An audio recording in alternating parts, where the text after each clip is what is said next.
Hello, this is Annie Mazes back with you in the next episode of Bite Size Book Buzz. Today I am joined by Amy Bodwin from Simon Schuster and Alexa Waco from Soho.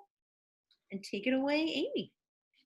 All right. Hi, everyone. I'm Amy. I'm a marketing manager at Simon Schuster, and I'm going to share my screen really quick because I'm going to talk to you about Faye, Faraway by Helen Fisher.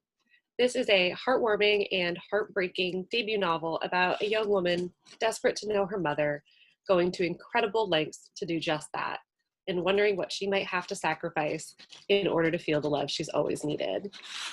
Faye is a 30-something, happily married mother of 2 young daughters. Never in her life has she doubted the all-consuming and powerful love for her children. That is, until her life is turned upside down by a space hopper box. If you don't know what that is, it's British for one of these bouncy balls, one of these things that people had with the handles and all that. But yeah, so this space hopper box, this box from her childhood, kind of turns into a time machine of sorts and brings her back to the 1970s when she was a young child and her mother was still alive. Now suddenly she has this chance to reconnect with her long-lost mother, and she even has a chance to meet and get to know her younger self, which is a little girl she barely remembers being. She also realizes that she has the chance to learn how her mother died, which is a secret that her adoptive parents, as loving as they were, never revealed to her. As Faye and Jeannie become close friends, they share a lot of secrets, but Faye is still terrified to reveal her true identity. How many times can she break from the past and revel, or break from her present and revel in this past as well? What if the next time is the last and she can't return to her husband and children? She knows eventually she'll have to make a choice between these 2 loves, and that knowledge presents her with an impossible choice. Outlander author Diana Gabaldon calls Faye Faraway a loving, deeply moving story of loss, love, and memory made real. The sort of book that makes you feel the tenderness of joy restored and the tearing pain of a choice between 2 halves of your heart. Faye Faraway goes on sale in January 2021, but you can read it now on Edelweiss or NetGalley.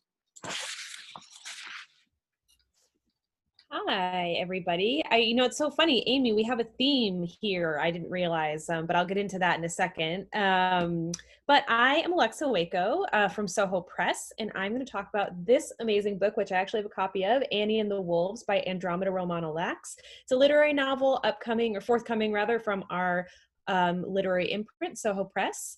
And Andromeda, for those of you who don't know her, is a long-standing and award-winning author. Her debut was The Spanish Beau, New York Times bestselling, then the critically acclaimed novel Behave, followed by the award-winning Plum Rains. And she got her start as an historical fiction author, but she's found this really interesting niche in the speculative and also historical and contemporary, an interesting blend thereof. We like to say that she's kind of Margaret Atwood meets A.S. Byatt. And specifically, she's amazing at writing about experience rooted in womanhood and also about trauma rooted in womanhood. And this one in particular is about female revenge. So the plot follows historian Ruth McClintock, who is obsessed with Annie Oakley. She's lost her fiance, her PhD, a book deal, and is just about to finally give up the ghost when she receives a 20th century journal she's been searching for that claims to be an account of Annie Oakley's long-lost psychotherapy sessions.